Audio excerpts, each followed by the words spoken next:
इस कथा को सुनकर खत्म हो जाता है मृत्यु का भय। हर हर महादेव। ओम नमो भगवते वासुदेवाय नमः। जय श्री राम, जय श्री कृष्ण। आज हम आपको जो कथा सुनाने वाले हैं उसको सुनकर मनुष्य के मन से मृत्यु का भय नष्ट हो जाता है। कथा को सुनने से पहले आप सभी से मेरा अनुरोध है कि आप हमारे प्रोत्साहन के लिए हमारे चैनल को सब्सक्राइब करें, वीडियो को लाइक करें और कमेंट भी अवश्य करें। चलिए अब कथा को शुरू करते हैं। बात बहुत समय पहले की है, जब राजा परीक्षित को एक सर्प ने डस लिया।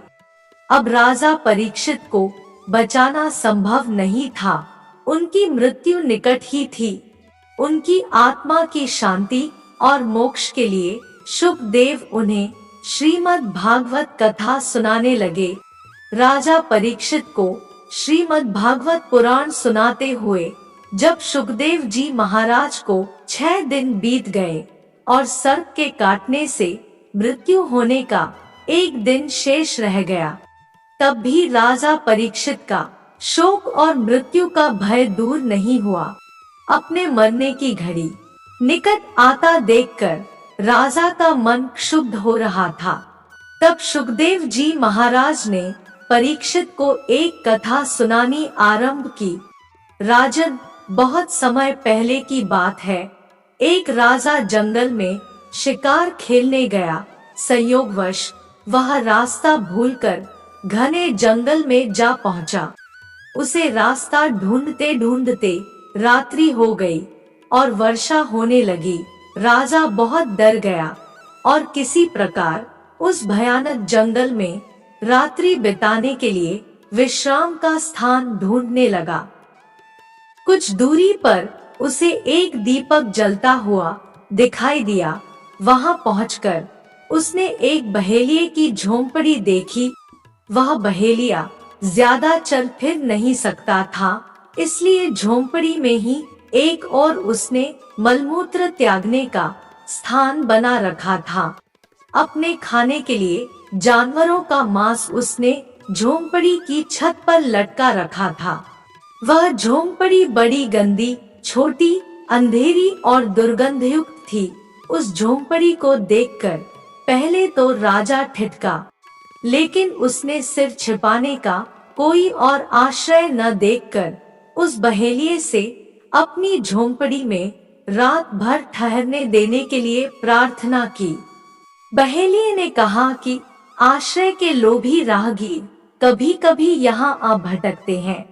मैं उन्हें ठहरा तो लेता हूँ, लेकिन दूसरे दिन जाते समय वे बहुत झंझट करते हैं।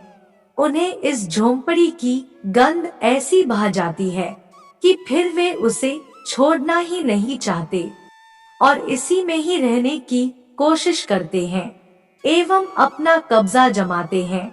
ऐसे झंझट में मैं कई बार पड़ चुका हूँ, इसलिए मैं अब किसी को भी यहाँ नहीं ठहरने देता। मैं आपको भी इसमें नहीं ठहरने दूंगा। राजा ने प्रतिज्ञा की कि वह सुबह होते ही इस झोंपड़ी को अवश्य खाली कर देगा। यहाँ तो वह संयोगवश भटकते हुए आया है, उसे तो सिर्फ एक रात काटनी है। तब बहेलिये ने राजा को वहां ठहरने की अनुमति दे दी, पर सुबह होते ही बिना कोई झंझट किए झोंपड़ी खाली करने की शर्त को दोहरा दिया। राजा रात भर एक कोने में पड़ा सोता रहा। सोने में झोंपड़ी की दुर्गंध उसके मस्तिष्क में ऐसी बस गई कि सुबह जब उठा तो वही सबसे परम प्रिय लगने लगा। राजा जीवन के वास्तविक उद्देश्य को भूलकर वही निवास करने की बात सोचने लगा और बहेलिये से वही ठहरने की प्रार्थना करने लगा।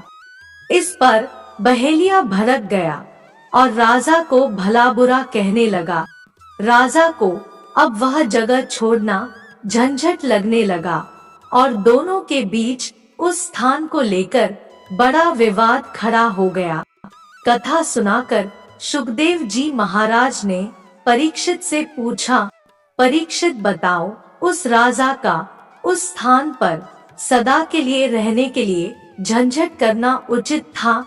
परीक्षित ने उत्तर दिया, भगवान, वह राजा कौन था? उसका नाम तो बताइए, मुझे वह तो मूर्ख जान पड़ता है, जो ऐसी गंदी झोंपड़ी में अपनी प्रतिज्ञा तोड़कर एवं अपना वास्तविक उद्देश्य भूलकर नियत अवधि से भी अधिक वहां रहना चाहता है।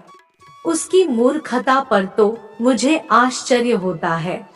श्री सुखदेव जी महाराज ने कहा, हे राजा परीक्षित, वह बड़े भारी मूर्ख तो स्वयं आप ही है। इस मलमूत्र की गठरी देह में जितने समय आपकी आत्मा को रहना आवश्यक था, वह अवधि तो कल समाप्त हो रही है। अब आपको उस लोक जाना है जहाँ से आप आए हैं, फिर भी आप मरना नहीं चाहते। क्या यह आपकी मूर्खता नहीं है? राजा परीक्षित का ज्ञान जाग गया और वे बंधन मुक्ति के लिए सहर्ष तैयार हो गए। वस्तुतः यही सत्य है, जब एक जीव अपनी माँ की कोख से जन्म लेता है तो अपनी माँ की कोख के अंदर भगवान से प्रार्थना करता है कि हे भगवान, मुझे इस कोख से मुक्त कीजिए, मैं आपका भजन सुमिरन करूँगा।